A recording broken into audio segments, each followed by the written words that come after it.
saya JGP Angkatan 9 Kabupaten Situbondo.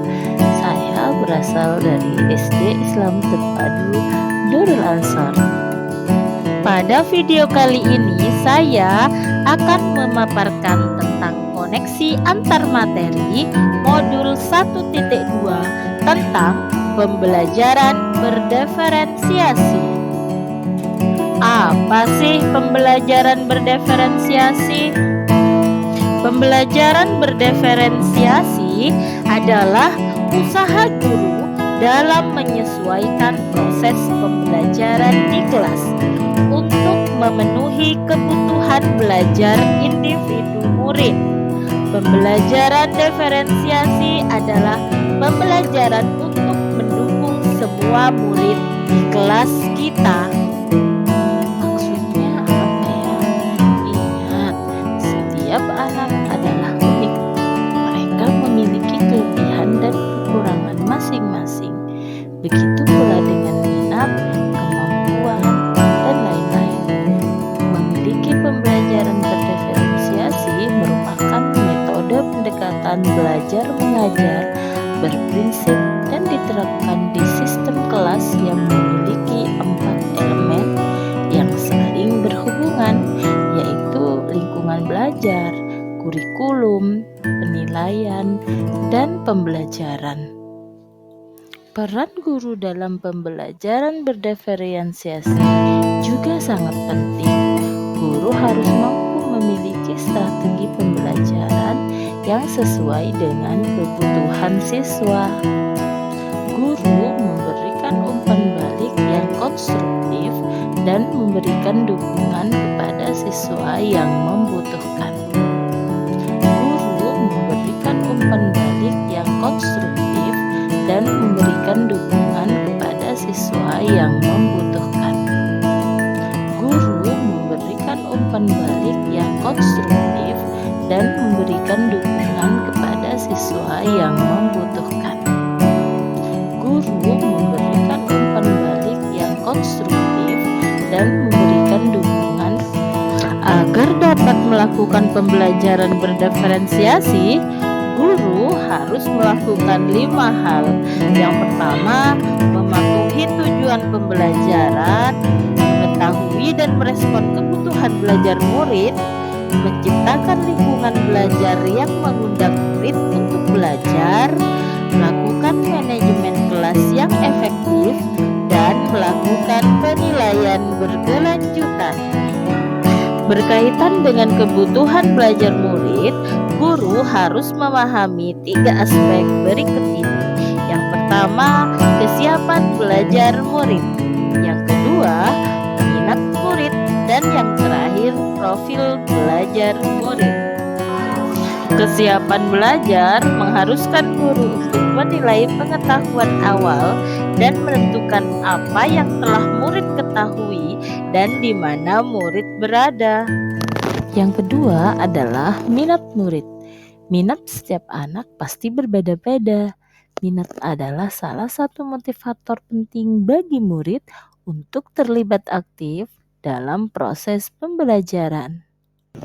Yang ketiga adalah profil belajar murid. Profil belajar murid terdiri dari lingkungan, gaya belajar, budaya, dan kecerdasan majmuk yang setiap anak memilikinya berbeda-beda. Kebutuhan belajar murid dapat diidentifikasikan berdasarkan cara-cara berikut ini. Yang pertama, mengamati perilaku murid.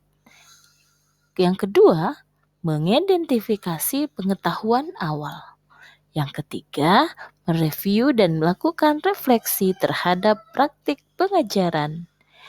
Yang keempat, melakukan berdiskusi dengan guru murid kelas sebelumnya. Yang kelima, membaca rapot dari kelas sebelumnya. Dan yang terakhir, menggunakan berbagai penilaian formatif dan diagnostik. Strategi untuk mendiferensiasi pembelajaran ada 3. Yang pertama, diferensiasi konten. Yang kedua, diferensiasi proses. Dan yang ketiga, diferensiasi produk. Pada diferensiasi konten berkaitan dengan apa yang kita ajarkan seperti materi konsep atau keterampilan yang perlu dipelajari berdasarkan kurikulum. Mendiferensiasikan konten bisa dilakukan dengan membedakan pengorganisasian atau format penyampaian, bukan mengubah atau menurunkan standar kurikulum. Sedangkan diferensiasi proses merupakan kegiatan yang memungkinkan murid berlatih dan memahami konten dengan cara membedakan proses yang harus dijalani oleh murid. Sedangkan diferensiasi produk merupakan bukti yang menunjukkan apa yang murid telah pahami dengan cara membedakan atau memodifikasi produk sebagai hasil belajar murid, hasil latihan, penerapan, dan pengembangan apa yang telah dipelajari. Lalu, adakah keterkaitan antara modul pembelajaran berdiferensiasi dengan modul-modul yang lain? Jawabannya tentu saja ada. Untuk dapat melakukan pembelajaran berdiferensiasi, maka guru harus berusaha memenuhi kebutuhan belajar anak sesuai dengan kodrat alam dan kodrat zaman berdasarkan filosofi Ki Hajar Dewantara seperti yang sudah kita pelajari pada modul 1.1.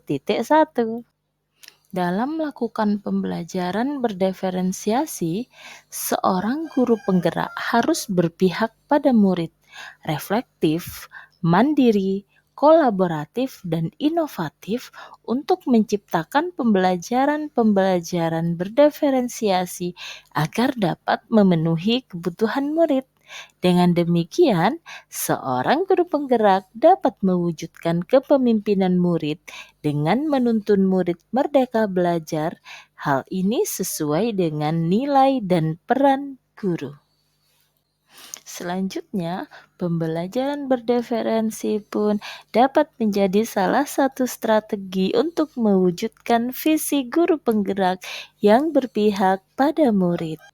Dan dalam pembelajaran berdiferensiasi antara guru dan murid harus ada kesepakatan kelas terlebih dahulu agar proses pembelajaran berjalan dengan baik sesuai dengan nilai-nilai budaya positif.